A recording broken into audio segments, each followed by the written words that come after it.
আমি এর আগে গত 12 তারিখে বক্তব্য রেখেছিলাম, আপনার দু একটা কথা বলতে চাই। আমরা আন্দোলন করছি, এই আন্দোলনের কারণ এর প্রেক্ষাপটটা কি আপনারা জানেন।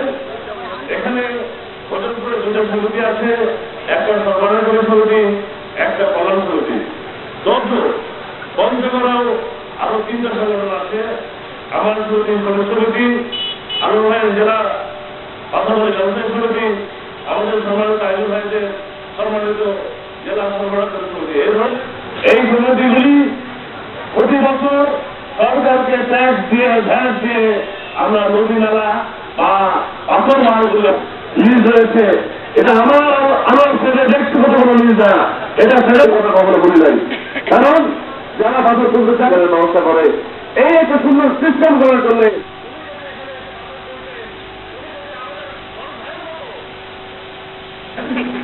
কারণটা হচ্ছে একটাই, আমরা 14 থেকে 15 টাকা সত্যি কিনা।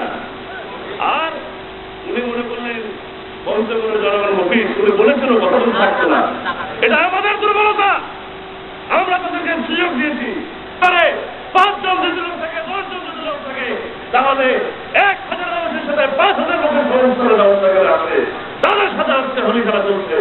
তাই শুধু নয়, এই যে ভজনপুর বাজার, এই যে ভজনপুরগঞ্জ, ওই শালবাগানের হাট এত জমজমাট, তার কারণ হচ্ছে এখানে বাঁধের ব্যবসা হয়। এখানে প্রতিদিন 100 থেকে 200 গাড়ি লোড হয়।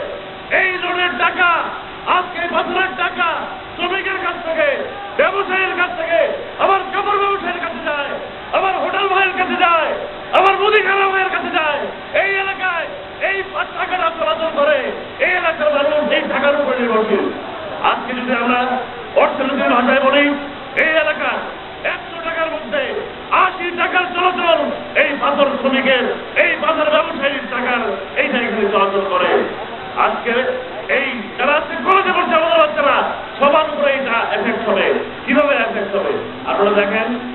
আজকে আপনারা জেনে রাখেন, ওই জেমকল লিমিটেড আরেকটা ফার্ম করবে, ওই খাম্বা লিমিটেড আরেকটা ফার্ম করবে। 5টা ফার্ম যদি এরকম মাল্টিপ্লাস কোটি কোটি টাকা দিয়ে বসে, আমরা আমাদের অনেক রিস্ক নিয়ে, অনেক বিপদ নিয়ে আপনাদের সামনে আসছি। আপনারা জানেন না, আমাকে মোবাইল দিয়ে হোক আমাকে ভয় দেখানো হয়েছে, আমাকে বলেছে তাহলে তোমাকে ক্রস ফায়ার করা হবে।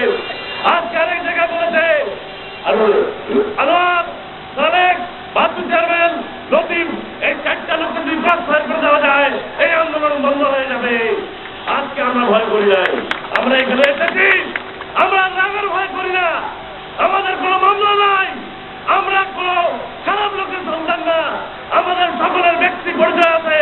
আমরা এই এলাকার মানুষের জন্য হোটেল আলা বললাম, যত আমরা যাদের কাছে কেনাবেচা করি, এই এলাকার যে টাকার প্রবাহমান সকলের উপরে এই প্রভাবটা পড়বে। আজকে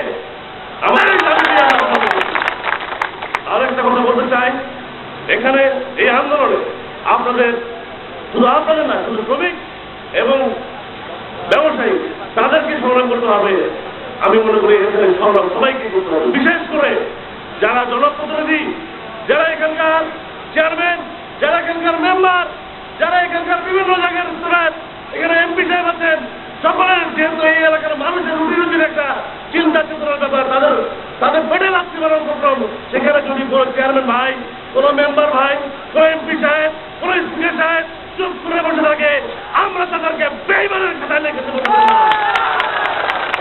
আমরা আজকে স্পষ্ট ভাষায় বলতে চাই, আমি সম্মানিত স্পিকার মহোদয়কে এবং অবিলম্বে এই লিস্টে বাতিল করে এলাকার মানুষকে আপনি বাঁচাবেন, এটাই আমি আপনাদের কাছে আশা করি। আরেকটি কথা বলে রাখি, যদি আপনারা সামান্যতম সাহায্য সহযোগিতা করেন, ওই বাচ্চাদের ছেলে আমরা পুড়িয়ে দেবো, ভেঙে তহতল করে দেবো। আপনারা সতর্ক হয়ে যান। আপনারা বলেন আপনাদের বন্ধুদের, বন্ধু আছেন ভাই, বন্ধু আপনি চলে যান, এই এলাকার মানুষের রুটি রোজগার নিয়ে চলবেন না, আমরা আপনাদের সাহায্য সহযোগিতা করতে পারবো না, আমরা আপনাদেরকে শিক্ষিত করে থাকবো।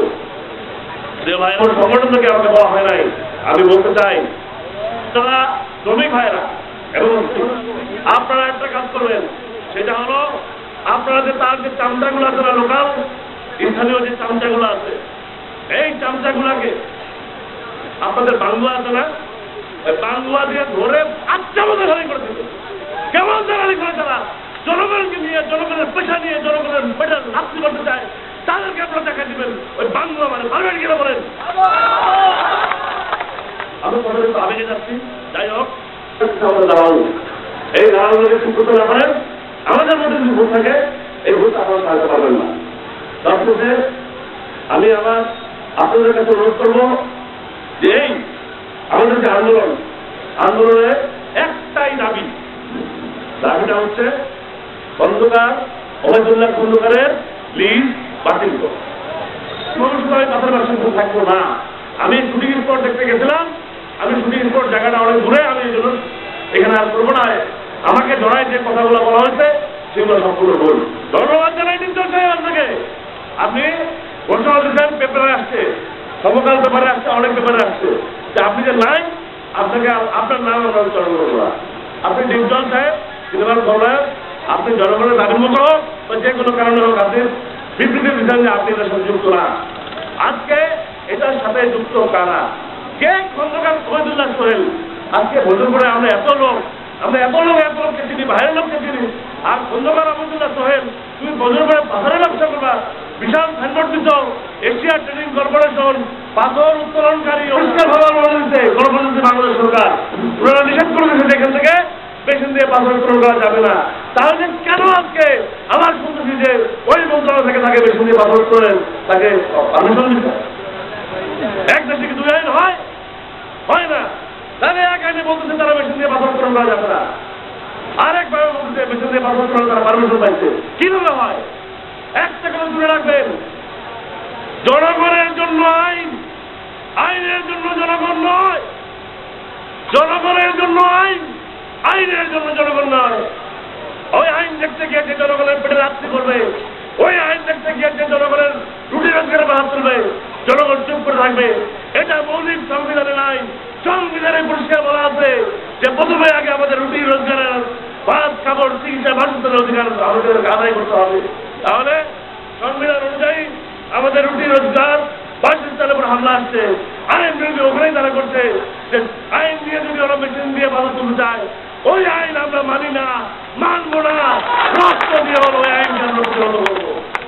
প্রিয় ভাইয়েরা, আমি আমাদের বাচ্চারা কথা বলছে, আমাদের বাচ্চারা ব্যবসা করতে, আমরা করতেছি, আমাদের ছেলেমেয়েরা ব্যবসা করবে, আপনারা শ্রমিকগিরি করবে, এইটা আজকে না, এটা হবে। আমরা সেইভাবে আপনাদের সাথে কথা চলবো, নইলে পরবর্তীতে যদি কোনো কিছু হয়ে যায় আমাদেরকে আপনারা দায়ী করবেন না। আমরা আপনাদের সাথে আছি, আপনাদের চিন্তা চেতনার মতো, আপনাদের ভাবনার মতো, আপনাদের এলাকাবাসীকে নিয়ে এই দিন মেশিন আজকের